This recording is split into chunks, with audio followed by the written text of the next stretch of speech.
जय श्री कृष्ण। राधे राधे। आज हम सुनेंगे वैशाख मास कथा का अध्याय 19। बोलिए कृष्ण भगवान की जय हो, विष्णु भगवान की जय हो।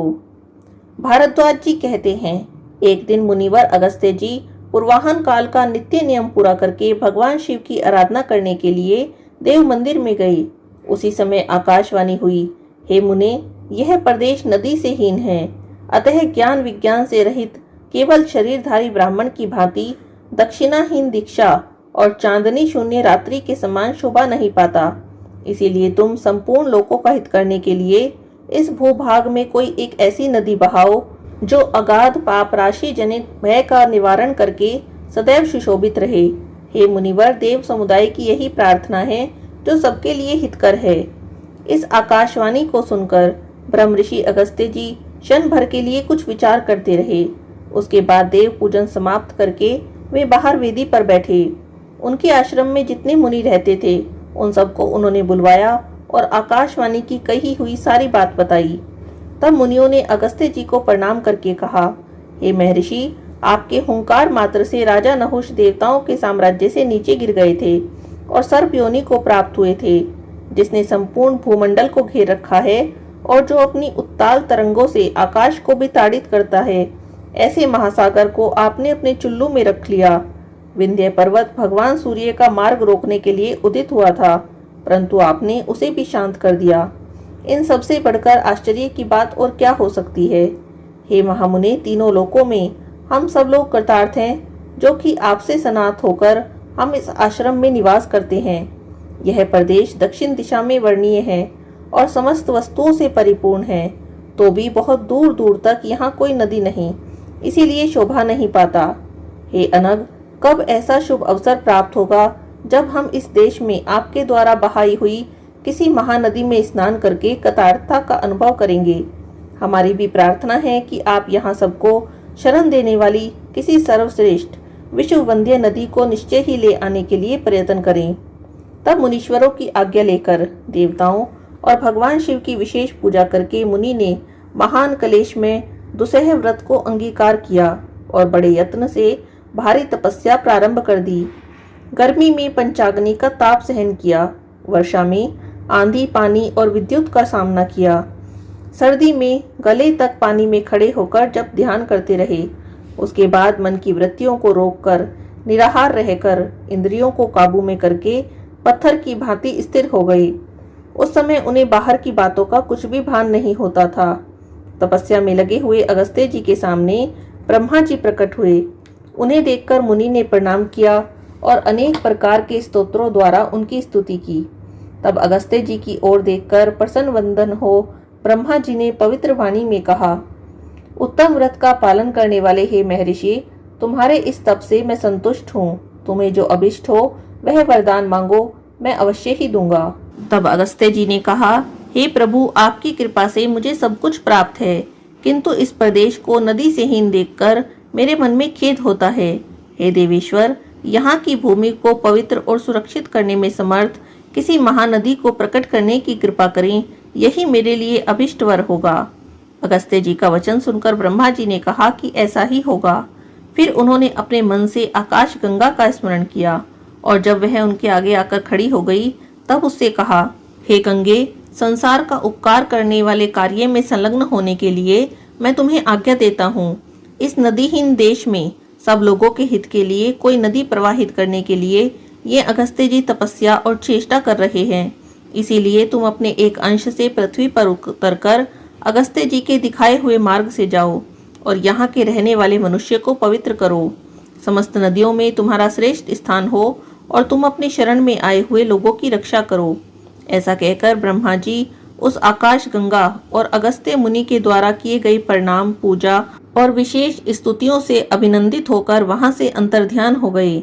उसके बाद मुनीश्वर अगस्त्य जी के आगे अपने अंश से उत्पन्न दिव्य तेजोमयी मूर्ति का दर्शन कराकर आकाश गंगा ने कहा, हे मुनीश्वर, यह मेरा एक अंश है। यह पृथ्वी पर पहुंचकर नदी रूप में परिणित हो तुम्हारा मनोरथ पूर्ण करेगा। ऐसा कहकर आकाश गंगा तो चली गई और उनके अंश से उत्पन्न हुई दिव्य मूर्ति ने पूछा, हे मुने, बताइए मुझे किस मार्ग से चलना होगा। तब मुनि ने कहा, हे कल्याणी, मैं आगे आगे चलकर तुम्हारे जाने योग्य मार्ग दिखाऊंगा, तुम मेरे पीछे पीछे आओ। ऐसा कहकर मुनिवर अगस्त्य जी अत्यंत प्रसन्नचित्त हो गंगा जी को अभिष्ट मार्ग दिखाते हुए आगे आगे चले। उस नदी को देखकर उस भूमि के निवासी मनुष्य बड़े प्रसन्न हुए। सभी ने एक स्वर से कहा, अहो, हमारे सौभाग्य से सुधा के समान मधुर और निर्मल जल प्राप्त हुआ है। ऐसा कहते हुए वे अत्यंत उत्कंठित हो गए। उस समय ब्रह्मा जी की आज्ञा से सब देवताओं के सुनते हुए वायुदेव ने कहा, यह नदी लोकों के सौभाग्य से स्वर्ण की भांति प्राप्त हुई है। महर्षि अगस्त्य जी के द्वारा इस पृथ्वी पर लाई जाने पर अपनी कलकल ध्वनि से संपूर्ण दिशाओं को मुखरित कर रही है। इसीलिए स्वर्ण मुखरी के नाम से प्रसिद्ध होगी और मोक्ष संपत्ति प्रदान करने वाले अपने तेज से संपूर्ण लोकों के द्वारा प्रशंसित होगी। इस प्रकार यह दिव्य नदी स्नान पान आदि की व्याख्या से सभी मनुष्यों को सुख पहुंचाती हुई पृथ्वी पर प्रतिष्ठित हुई। जो मनुष्य रोग से पीड़ित है और व्याकुल है, उन सबके रोगों का निवारण करके उन्हें स्वस्थ बना देने वाला एकमात्र स्वर्ण मुखरी का जल है। हे अर्जुन, वह नदी कीचड़ से रहित अत्यंत निर्मल, पाप नाशक, मंगल युक्त और अत्यंत स्वादिष्ट अमृत के समान जल धारण करती है। अगस्त्य पर्वत से इसकी उत्पत्ति हुई है और उत्तम तीर्थ समूहों से सुशोभित होकर यह दक्षिण समुद्र में जाकर मिलती है। महर्षि अगस्त्य इस नदी का दक्षिण समुद्र से संगम कराकर इसकी स्तुति करके कृतार्था का अनुभव करते हुए पुनः अपनी इच्छा के अनुसार अपने आश्रम पर लौट आए। अर्जुन ने कहा, हे भगवान, आपने इस महानदी की उत्पत्ति का वृतांत कहा। अब मैं इसके प्रभाव को सुनना चाहता हूँ, आप वह भी मुझसे विस्तार से कहें।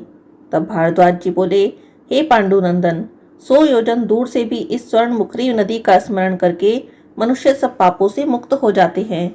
यदि स्वर्ण मुखरी के जल में देहधारियों की अस्थि डाल दी जाए तो उनके ब्रह्मलोक में चढ़ने के लिए यह सीढ़ी बन जाती है। स्वर्ण मुखरी का स्मरण करते हुए मनुष्य जहाँ कहीं भी अन्य जलों में स्नान कर ले तो उसे उत्तम पद की प्राप्ति होती है।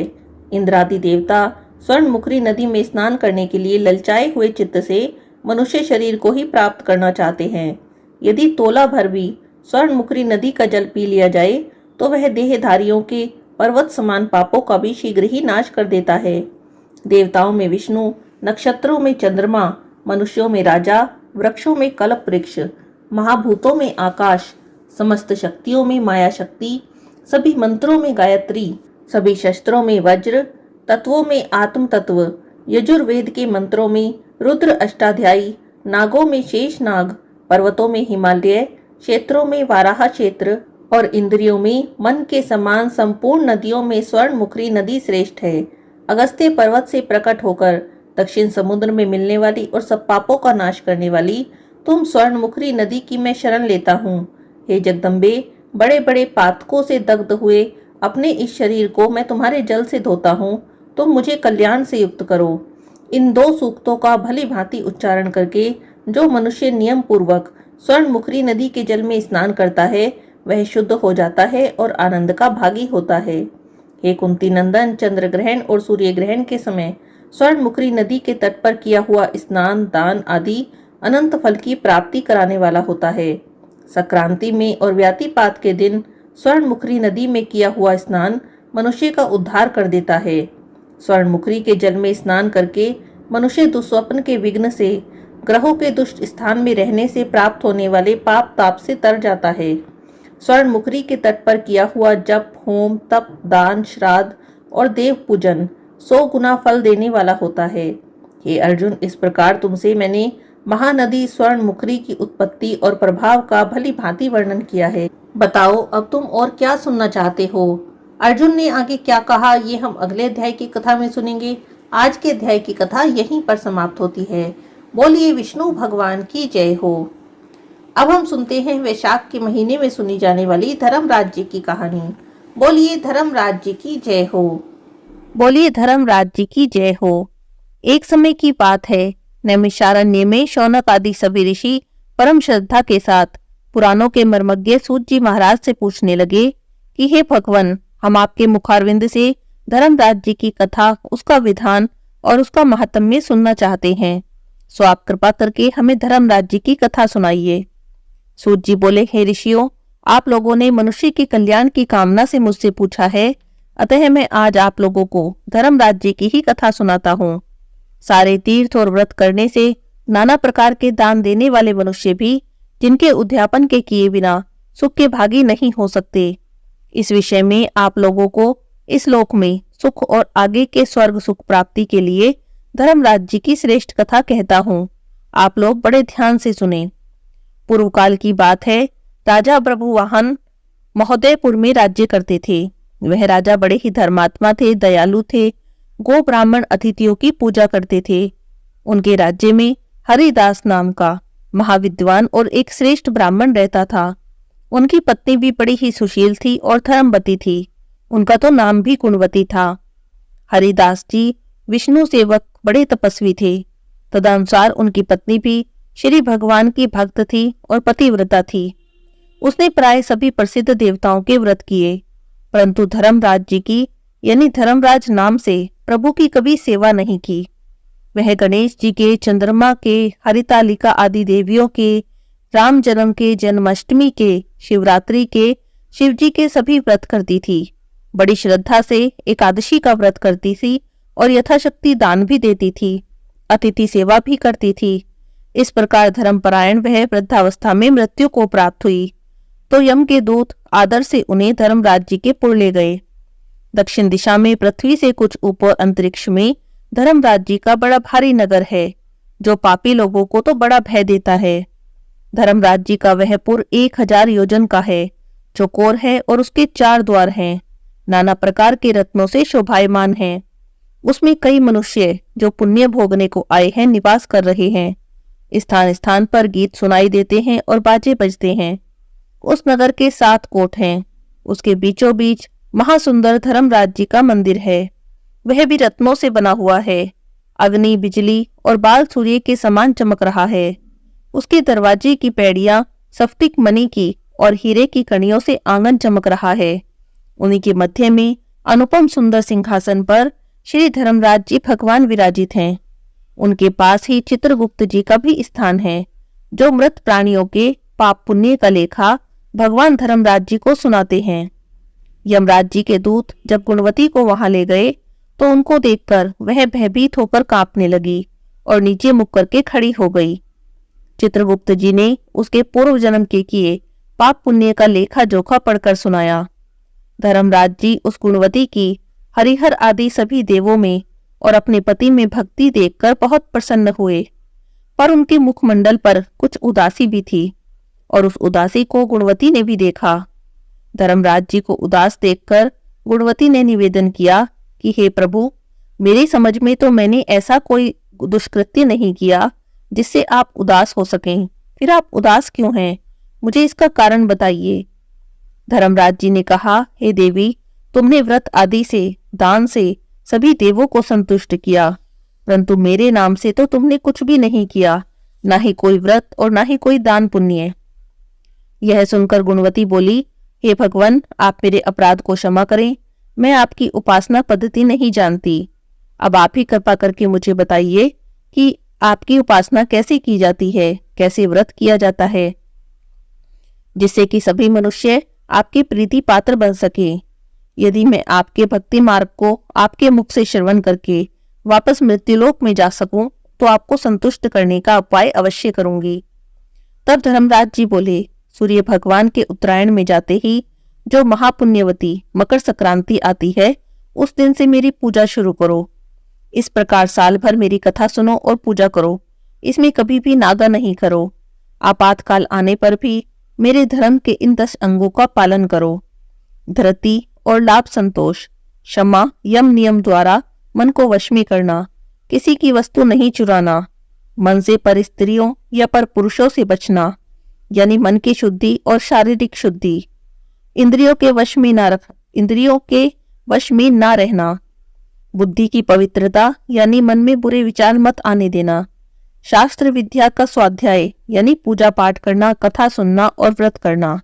इसके बाद दान पुण्य करना, सत्य बोलना, सत्यता का व्यवहार करना, कभी क्रोध न करना। ये 10 धर्म के लक्षण हैं और मेरी इस कथा को नियम से सदा सुनते रहना और पढ़ते रहना। यथाशक्ति दान करना, पुण्य करना और परोपकार करना। जब साल भर बाद फिर से मकर संक्रांति आए तब उद्यापन कर देना। सोने की या सोने की असमर्थ हो तो चांदी की मेरी मूर्ति बनवाना। विद्वान ब्राह्मण के द्वारा पूजा हवन करवाना। मूर्ति की प्राण प्रतिष्ठा करके पंचामृत से स्नान कराकर षोडशोपचार से पूजा करना। मेरे साथ में चित्रगुप्त जी की भी पूजा करें और सफेद काले तिलों के लड्डू का भोग लगाएं। पूर्ण संतुष्टि के लिए ब्राह्मण को भी जिमाएं और मांस की छावड़ी में 5.25 सेर धान्य जवार जो मुक्ता तुल्य मानी गई है उसे भरकर गुरु या ब्राह्मण को भेंट कर दें। स्वर्ग में चढ़ने के लिए सोने या चांदी की सीढ़ी भी दान दें। सुंदर बनी हुई शैया का भी दान दें जिस पर मुलायम गद्दा हो, तकिया हो और रजाई हो। इसके सिवाय कंबल, पादुका, बांस की लकड़ी, लोटा, 5 कपड़े, 5 वस्त्र दान दें। गोदान की सामर्थ्य हो तो श्वेत या लाल गाय मेरे लिए और काली गाय चित्रगुप्त जी के लिए दान दें।